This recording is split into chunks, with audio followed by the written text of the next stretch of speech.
పెతుహేలు కుమారుడైన యావేలునకు ప్రత్యక్షమైన యెహోవా వాక్కు. ప్రియులారా, ప్రైజ్ ది లార్డ్. మీ అందరికీ యావేలు ఒక అధ్యాయము, గ్రంథము.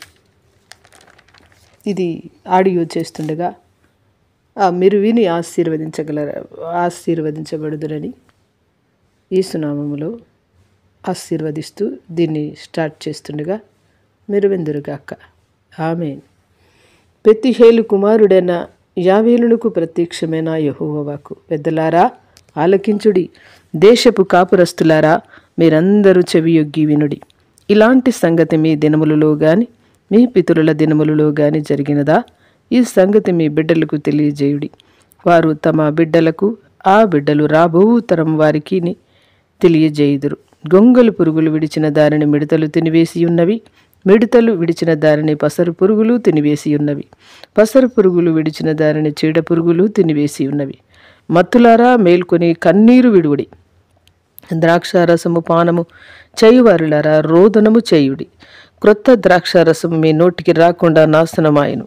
లెక్క లేని బలమైన జనాంగము నా దేశం మీదికి వచ్చి ఉన్నది. వాటి పండ్లు సింహము కోరల వంటివి, వాటి కాటు ఆడ సింహము కాటు వంటిది. అవి నా ద్రాక్ష చెట్లను పాడు చేసి ఉన్నవి, నా అంజూరపు చెట్లను తుత్తు నీలిగా కొరికి ఉన్నవి. బెరడు ఒలిచి వాటిని పారవేయగా చెట్ల కొమ్మలు తెలుపాయను. పెనిమిటి పోయిన యవనురాలు గోనె పట్ట కట్టుకొని అంగలార్చునట్లు నీవు అంగలార్చుము. నైవేద్యమును ప్రాణార్పణమును యెహోవా మందిరములోనికి రాకుండా నిలిచిపోయెను. యెహోవాకు పరిచర్య చేయు యాజకులు అంగలార్చున్నారు. పొలము ఎండిపోయెను, భూమి అంగలార్చుచున్నది, ధాన్యము నశించెను, క్రొత్త ద్రాక్షరసము లేకపోయెను, తైల వృక్షములు వాడిపోయెను, భూమి మీద పైరు చెడిపోయెను. గోధుమ కర్రలను యవల కర్రలను చూసి సైదిగాండ్లారా సిగ్గునొందుడి. ద్రాక్ష తోట కాపరులారా రోదనము చేయుడి. ద్రాక్ష చెట్లు చెడిపోయెను, అంజూరపు చెట్లు వాడిపోయెను, దానిమ్మ చెట్లను, ఈత చెట్లను, జల్దరు చెట్లను, తోట చెట్లన్నీ వాడిపోయి ఉన్నవి. నరులకు సంతోషమేమియో లేకపోయెను. యాజకులారా గోనె పట్ట కట్టుకొని అంగలార్చుడి. బలిపీఠమునొద్ద పరిచర్య చేయువారులారా రోదనము చేయుడి. నా దేవుని పరిచారకులారా గోనె పట్ట వేసుకుని రాత్రంతయు గడుపుడి. నైవేద్యమును ప్రాణార్పణమును మీ దేవుని మందిరమునకు రాకుండా నిలిచిపోయెను. ఉపవాస దినము ప్రతిష్ఠించుడి, వ్రత దినము ఏర్పరచుడి. యెహోవాను బ్రతిమాలు కొనుటకై పెద్దలను దేశములోని జనులందరినీ మీ దేవుడని యెహోవా మందిరములో సమకూర్చుడి. ఆహా, యెహోవా దినము వచ్చేనే, అది ఎంత భయంకరమైన దినము! అది ప్రళయం వలనే సర్వశక్తిని యొద్ద నుండి వచ్చును. మనము చూచుచుండగా మన దేవుని మందిరములో ఇంకా సంతోషమును ఉత్సవమును నిలిచిపోయెను. మన ఆహారము నాశనమాయెను. విత్తనము మట్టి పెట్టెల క్రింద కుళ్ళిపోవుచున్నది. పైరు మాడిపోయినందున ధాన్యపు కొట్లు వట్టివాయెను. కల్లపు కొట్లు నేలపడి ఉన్నవి. మేత లేక పశువులు బహుగా మూల్గుచున్నవి. ఎడ్లు మందలుగా కూడి ఆకలికి అల్లాడుచున్నవి. గొర్రె మందలు చెడిపోవుచున్నవి. అగ్ని చేత అరణ్యములోని మేత స్థలములు కాలిపోయినవి. మంట తోట చెట్లన్నిటినీ కాల్చివేశెను. యెహోవా నీకే నేను మొరపెట్టుచున్నాను. నదులు ఎండిపోవుటయు అగ్ని చేత మేత స్థలములు కాలిపోవుటయు చూసి పశువులను నీకు మొరపెట్టుచున్నవి.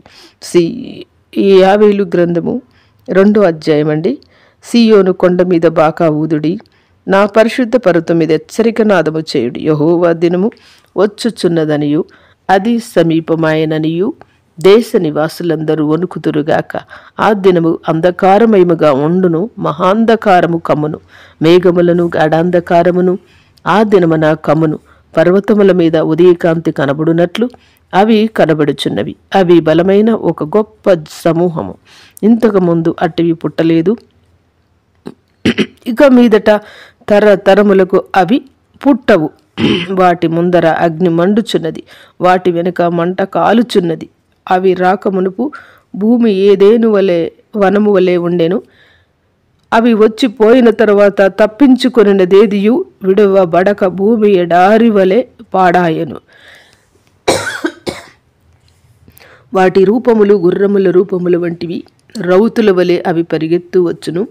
రథముల ధ్వని చేయునట్లు, కొయ్యకాలు అగ్నిలో కాలుచు ధ్వని చేయునట్లు యుద్ధమునకు సిద్ధమైన శూరుల ధ్వని చేయునట్లు అవి పర్వత శిఖరముల మీద గంతులు వేయుచున్నవి. వాటిని చూసి జనములు వేదన నొందును, అందరి ముఖములు తెల్లబారును. బలాఢ్యులు పరిగెత్తునట్లు అవి పరిగెత్తుచున్నవి, శూరులు ప్రాకారములను ఎక్కునట్లు అవి గోడలు దాటుచున్నవి. ఇటు అటు తిరగకుండా అవన్నీ చక్కగా పోవుచున్నవి, ఒకదాని మీద ఒకటి త్రొక్కులాడక అవన్నీ చక్కగా పోవుచున్నవి. ఆయుధముల మీద పడినను త్రోవ విడవవు, పట్టణములు నకమకాల పరిగెత్తుచున్నవి, గోడల మీద ఎక్కి ఇళ్లలోనికి చొరబడుచున్నవి, దొంగలు వచ్చినట్లు కిటికీలలో గుండా జొరబడుచున్నవి. వాటి భయము చేత భూమి కంపించుచున్నది, ఆకాశము తత్తరించుచున్నది, సూర్య చంద్రులు తేజోహీనత కలుగుచున్నది, నక్షత్రములకు కాంతి తప్పుచున్నది. యెహోవా తన సైన్యమును నడిపించుచు ఉరుము వలె గర్జించుచున్నాడు. ఆయన దండు బహు గొప్పదై ఉన్నది, ఆయన ఆజ్ఞను నెరవేర్చినది బలము కలది. యెహోవా దినము బహు భయంకరము, దానికి తాళగలవాడెవడు? ఇప్పుడైనను మీరు ఉపవాసము నుండి కన్నీరు విడుచుచు దుఃఖించుచు మనస్పూర్వకంగా తిరిగి నా యొద్దకు రండి. ఇదే యెహోవా వాక్కు. మీ దేవుడైన యెహోవా కరుణావాత్సల్యము గలవాడును, శాంతమూర్తియు, అత్యంత కృపగలవాడనై ఉండి తాను చేయనుద్దేశించిన కీడును చేయక పశ్చాత్తాపపడును గనుక మీ వస్త్రములను కాక మీ హృదయములను చెంపుకొని ఆయన తట్టు తిరుగుడి. ఒకవేళ ఆయన మనసు త్రిప్పుకొని పశ్చాత్తాపపడి మీ దేవుడైన యెహోవాకు తగిన నైవేద్యమును ప్రాణార్పణమును మీకు దీవెనగా అనుగ్రహించును. అనుగ్రహింపడని ఎవడు చెప్పగలడు? సీయోనులో బాకా ఊదుడి, ఉపవాస దినము ప్రతిష్ఠించుడి, వ్రత దినము నియమించి ప్రకటన చేయుడి, జనులను సమకూర్చుడి, సమాజ కూటము ప్రతిష్ఠించుడి, పెద్దలను పిలువనంపుడి, చిన్నవారిని స్తన్యపానము చేయి బిడ్డలను తోడుకొని రండి. పెళ్లి కుమారుడు అంతఃపురములో నుండి పెళ్లి కుమార్తె గదిలో నుండి రావలియును. యెహోవాకు పరిచర్య చేయు యాజకులు మండపమునకు బలిపీఠమునకు మధ్య నిలబడి కన్నీరు విడుచుచు, యెహోవా నీ జనుల ఎడల జాలి చేసుకుని అన్ని జనులు వారి మీద ప్రభుత్వము చేయునట్లు వారిని అవమానముకు అప్పగింపకము. లేని ఎడల అన్ని జనులు వారి దేవుడు ఏమాయనందురు గదా అని వేడుకొనవలెను. అప్పుడు యెహోవా తన దేశమును బట్టి రోషము పూని తన జనుల ఎడల జాలి చేసుకొనెను. మరియు యెహోవా తన జనులకు ఉత్తరమిచ్చి చెప్పిందేమనగా, ఇంకను అన్ని జనులు మిమ్మను అవమానాస్పదముగా చేయక మీరు తృప్తి నొందనంతగా నేను ధాన్యమును ద్రాక్షారసమును క్రొత్త తైలమును మీకు పంపించెదను. మరియు ఉత్తర దిక్కు నుండి వచ్చు వాటిని మీకు దూరముగా పారద్రోలి ఎండిపోయిన నిష్ఫల భూమిలోనికి వాటిని తూలివేతును. అవి గొప్ప కార్యములు చేసిన గనుక వాటి ముందటి భాగమును తూర్పు సముద్రములోనికి, వెనుకటి భాగమును పడమటి సముద్రములోనికి పడగొట్టుదును. అక్కడ వాటి దుర్గంధము లేచును, అవి కుళ్ళు వాసన కొట్టును. దేశమా, భయపడక సంతోషించి గంతులు వేయుము, యెహోవా గొప్ప కార్యములు చేసెను. పశువులారా భయపడకండి, గడ్డి బీళ్లలో పచ్చిక మొలుచును, చెట్లు ఫలించును, అంజూరపు చెట్లను ద్రాక్ష చెట్లు సమృద్ధిగా ఫలించును. సీయోను జనులారా ఉత్సహించి మీ దేవుడైన యెహోవా యందు సంతోషించుడి. తన నీతిని బట్టి ఆయన తొలకరి వర్షమును మీకు అనుగ్రహించును. వాన కురిపించి పూర్వమందు వల్లే తొలకరి వర్షమును, కడవరి వర్షమును మీకు అనుగ్రహించును. కొట్లు ధాన్యముతో నిండును, క్రొత్త ద్రాక్షారసముతో క్రొత్త తైలమును గానుగలకు పైగా పొర్లి పారును. మీరు కడుపారా తిని తృప్తి పొంది మీ కొరకు ఇంత కార్యములను జరిగించిన మీ దేవుడైన యెహోవా నామమును స్తుతించినట్లు నేను పంపిన మిడతలను, గొంగలి పురుగులను, పసరు పురుగులను, చీడ పురుగులను అను ఆ మహాసైన్యము తినివేసిన సంవత్సరముల పంటను మీకు మరలా నెత్తును. నా జనులిక ఎన్నటికీ సిగ్గునొందరు. అప్పుడు ఇశ్రాయేలుని మధ్య ఉన్నవాడను నేనే అనియు, నేనే మీ దేవుడనని యెహోవాననియు, నేను తప్ప వేరొక దేవుడు లేడనియు మీరు తెలుసుకుందరు. నా జనులిక ఎన్నడను సిగ్గునందక ఎందుదురు. తర్వాత నేను సర్వజనుల మీద నా ఆత్మను కుమరింతును. నీ కుమారులను, మీ కుమార్తెలను ప్రవచనములు చెప్పుదురు. మీ ముసలివారు కలలు కందురు, నీ యవనులు దర్శనములు చూతురు. ఆ దినములలో నేను పనివారి మీదను పనికత్తెల మీదను నా ఆత్మను కుమ్మరింతును. మరియు ఆకాశమందున్న భూమి అందును మహత్కార్యములను అనగా రక్తమును, అగ్నిని, ధూమస్తంభములను కనపరచెదను. యెహోవా యొక్క భయంకరమైన ఆ మహాదినము రాకముందే సూర్యుడు తేజోహీనుడగును, చంద్రుడు రక్తవర్ణమగును. యెహోవా సెలవిచ్చినట్లు సీయోను కొండ మీదను యెరూషలేములోను తప్పించుకుని వారందరూ శేషించిన వారిలో యెహోవా పిలుచువారు కనబడుదురు. ఆ దినమున యెహోవా నామమును బట్టి ఆయనకు ప్రార్థన చేయు వారందరూ రక్షింపబడుదురు. యోవేలు గ్రంథము 3వ అధ్యాయం. ఆ దినములలో అనగా యూదా వారిని యెరూషలేము కాపురస్తులను నేను చెరలో నుండి రప్పించిన కాలమున అన్ని జనులందరినీ సమకూర్చి యెహోషాపాతు లోయలోనికి తోడుకొని పోయి వారు ఆయా దేశములోనికి నా స్వాస్థ్యమగు ఇశ్రాయేలీయులను చెదరగొట్టి నా దేశమును తాము పంచుకొనుటను బట్టి నా జనుల పక్షమున అక్కడ నేను అన్య జనులతో వ్యాజ్యమాడుదును. వారు నా జనుల మీద చీట్లు వేసి వేశ్యకు బదులుగా ఒక బాలుని ఇచ్చి ద్రాక్షారసము కొనుటకై ఒక చిన్న దారిని ఇచ్చి త్రాగుతూ వచ్చిరి గదా. తూరు పట్టణమా, సిదోను పట్టణమా, ఫిలిష్తీయ ప్రాంతవాసులారా, మీతో నాకు పని ఏమి? నేను చేసిన దానికి మీరు నాకు ప్రతీకారము చేయుదురా? మీరు నాకేమైనా చేయుదురా? నా వెండిని నా బంగారమును మీరు పట్టుకొని పోతిరి. నాకు ప్రియమైన మంచి వస్తువులను పట్టుకొని పోయి మీ గుళ్ళల్లో ఉంచుకొంటిరి.